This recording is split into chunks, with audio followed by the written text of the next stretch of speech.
Dr. Sites is here today. So glad to have you here with us. Thank you for having me. 'Tis the season. People are getting out in the sun. Weather has turned just lovely. So skin cancer, let's start with the basics. What really does skin cancer do to the body and do to the skin? Well, Amy, that's a great question. Skin cancer, first of all, is the most common type of cancer in the world. 1 in 5 Americans actually will develop skin cancer at some point in their life.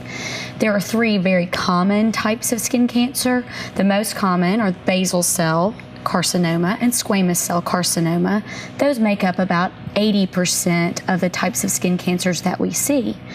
Those are not as life-threatening and more oftentimes disfiguring because they occur on the top layer of the skin, particularly in places that are more exposed to the sun, such as your face, your scalp, your ears, your chest, and your hands.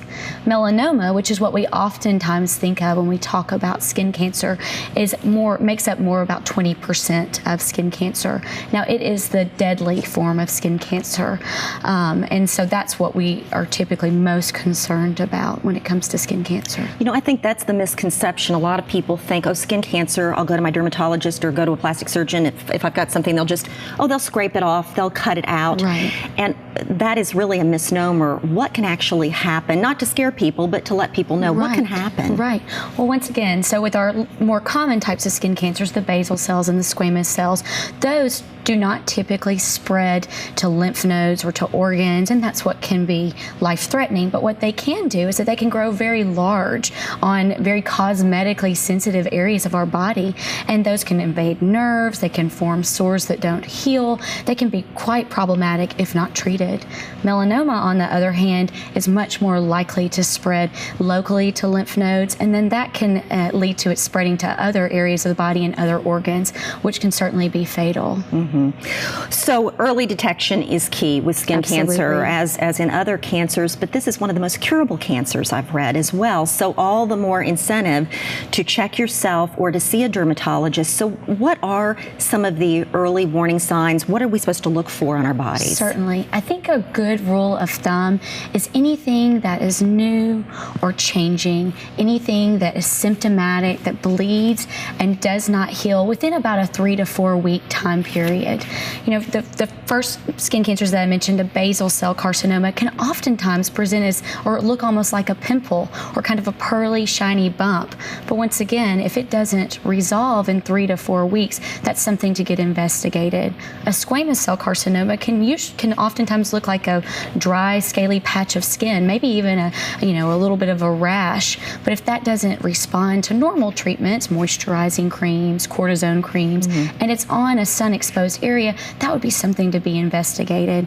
And then finally, melanoma, it can present on its own without occurring in a previous mole, or it can present in a mole that is changing.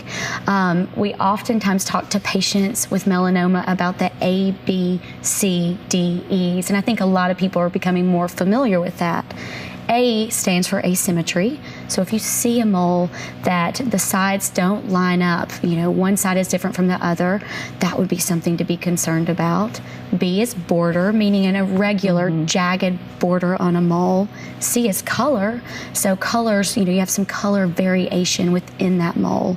D is diameter, and that is typically something greater than 6 millimeters, which is the size of a pencil eraser. Now, with that being said, there are a lot of melanomas that are smaller than that. There are a lot of normal moles that can be larger than that. And then E is probably your biggest thing when you look at moles. It's evolution or change, so something that's changing. And it could just be like rougher, the texture can change on a mole, Absolutely. Right? That would be a big warning sign, a textural change or symptom change. We're in the season of summer kicking off and everything. What is really our best protection when you're outside? Sure. Well, in terms of developing skin cancer, the most preventable thing that you can do is sun protection. And probably the easiest way to do that is, if you're going to be out in the sun, you use sun protective measures such as sunscreen, sun protective clothing, a wide-brimmed hat, sunglasses, because the UV radiation is also harmful to our eyes, long sleeves, sun protective clothing that has UPF in it, kind of like SPF for sunscreen, but it's actually impregnated into the fabrics. And then also, you know, seeking shade. Get under the umbrella. Avoid times out in the sun when the sun is the strongest, which is between 10 a.m. and 4 p.m. Most of the day. Most of the day. A good part of the day. If your shadow is shorter than you, then seek shade. That's a good rule of thumb. And indoor tanning is a no-no. Tanning beds, that's not a safe way to get a tan. Yes, absolutely. There's truly no safe way to get a tan. Any type of tan means that you've damaged that layer of your skin and it's fighting to repair that damage. Tanning beds emit both UVA rays, which cause aging, fine lines, wrinkles, sunspots, all the things we don't like, and also UVB rays, which are what are more responsible for burning your skin and inciting that damage that can cause skin cancer. So tanning beds will emit the same amount, or in some cases even more than the sun. So they should certainly be avoided.